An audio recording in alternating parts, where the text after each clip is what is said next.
businesses still lag the consumer, which creates a perfect opportunity for those who are willing to embrace transparency.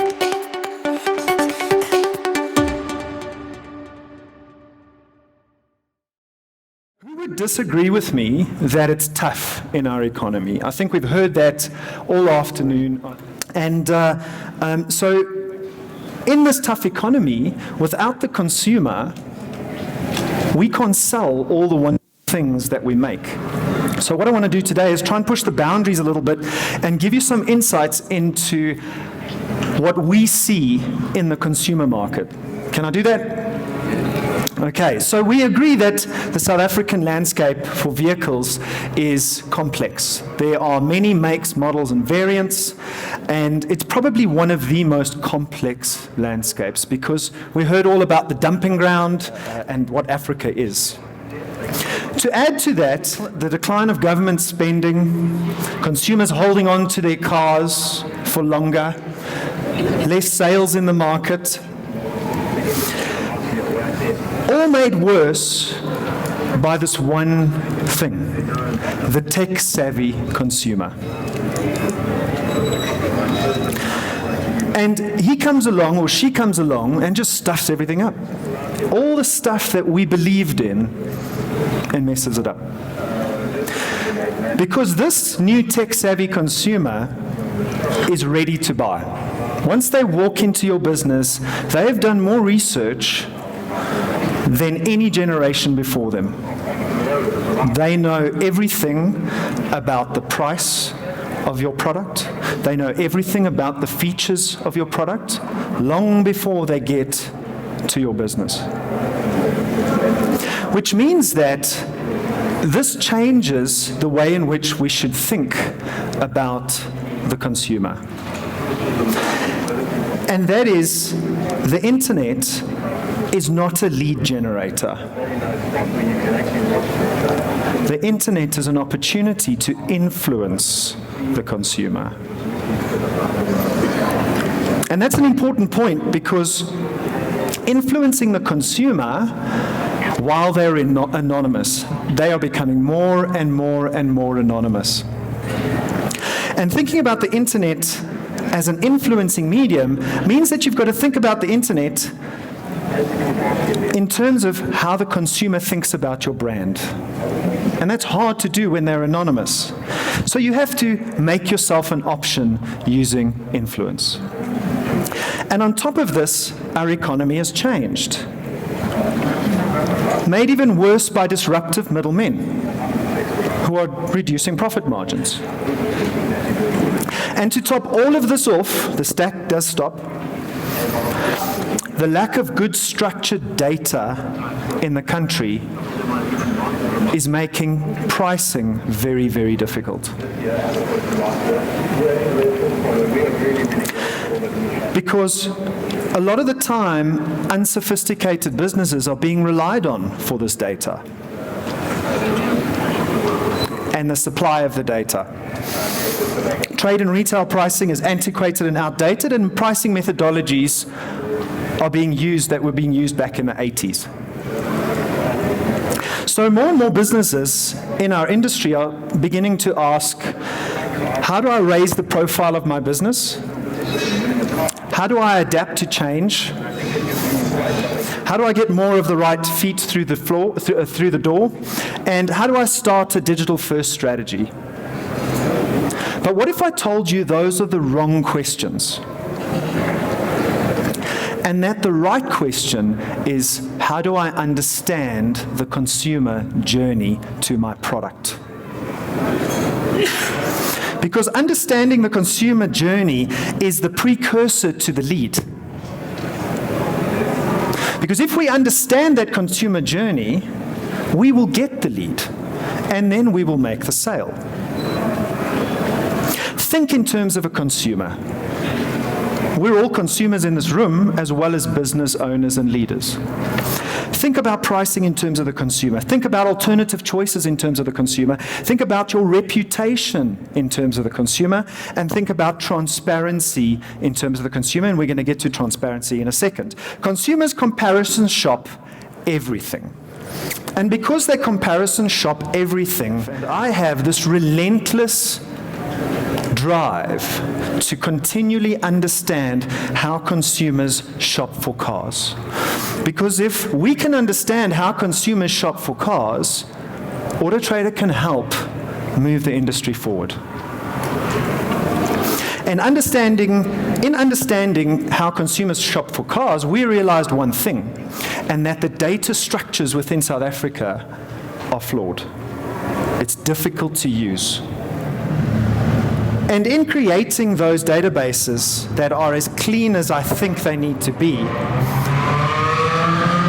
we think we can tap into the right in-market car shopping audience. Because targeting the wrong audience is like throwing money away. You shouldn't be targeting the wrong audience. Gone are the days where you throw paint against a wall and see what sticks. You can target the right audience. But it starts with structured data. And this is only possible with true partnerships, industry-wide true partnerships, where we all play a part in making this happen. So we'd like to believe that innovation is in our DNA. But I'm going to use another example to give life to this story. Everybody remember BlackBerry? Who did have a BlackBerry?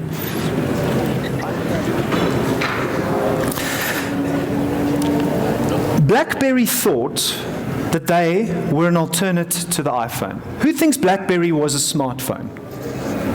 You think BlackBerry was a smartphone? They thought they were an alternate to the iPhone, so they tried to compete with the iPhone, when in fact they were an alternate to email. That's all they were an alternate to. So this gentleman, by the name of Brian Acton, applied for a job at both Facebook and Twitter, and got turned down both times. Those are his actual tweets. He got turned down both times. So he went on to life's next adventure and created WhatsApp. So what happened next was Brian Acton and his partners sold WhatsApp to Facebook for more than $16 billion US. And in actual fact, some reports say up to $19 billion US. It's a lot of money. You can go sit on the beach tomorrow. And so therefore, BlackBerry could have become WhatsApp. In fact, BlackBerry should have become WhatsApp.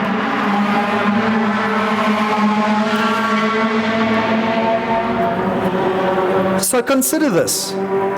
Consumers comparison shop absolutely everything, even each other. And in today's day and age, transparency is absolutely expected. But businesses still lag the consumer, which creates a perfect opportunity for those who are willing to embrace transparency. So as an example, let me introduce you to live market data. The future of pricing in South Africa is going to center around retail back pricing, not transactional pricing, not on the historical transactional values that existed in a particular make, model, and variant. Those days are going to come to an end, and I'll give you an example. This is 117 Hyundai Tucsons in the market this morning. Those are all the price points, and those are all the mileages. What we are doing is we are giving this data to the sellers of motor vehicles, the dealers today, so that the sellers can price their cars to live market data, because this is all the consumer sees. All the consumer sees is the selling price. And what you can see is happening is all of the prices are converging onto that line. If I showed you this chart 3 years ago, the scatter graph would have been all over the place. So what if a rental company came and dumped another 100 Hyundai Tucson 2017 models onto the market tonight? What would happen to those price points? They would more than likely immediately decline. And the reason they would immediately decline is because consumer demand would have been met to a large degree. There would be enough in the market to satisfy consumer demand and choice. So if this is the case, then it gives us a window into what to expect for the future. And that is even more transparency. So those of us who are not willing to embrace transparency are going to be the ones that lag. And those of us who embrace transparency are going to be the ones who get ahead. And we're seeing it with our customers today. Those who are embracing this are actually the dealerships who are doing the best in the marketplace. But where the consumer demands further transparency, the industry still lags the consumer. So bringing the right tools to the businesses ahead of the consumer is what we do. What people don't know is that underlying AutoTrader's 50 million pages that get opened a month is a hell of a lot of consumer demand and supply data. And underneath that is a data company. And we try to understand how this market is playing with each other. So, in understanding the consumer journey, don't become like BlackBerry. Listen to the consumer. Here's a personal example. I am selling a VW Polo at the moment. It's a 2012 model, has 48,000 kilometers on the clock. For a 2012 model, that's a very low mileage. When I put it up for sale, the market average price was 123,000 Rand. When I looked at it last week, which was 3 weeks later, the entire market had dropped to 109,000 Rand, and that was after the introduction of the new Polo. The entire market dropped.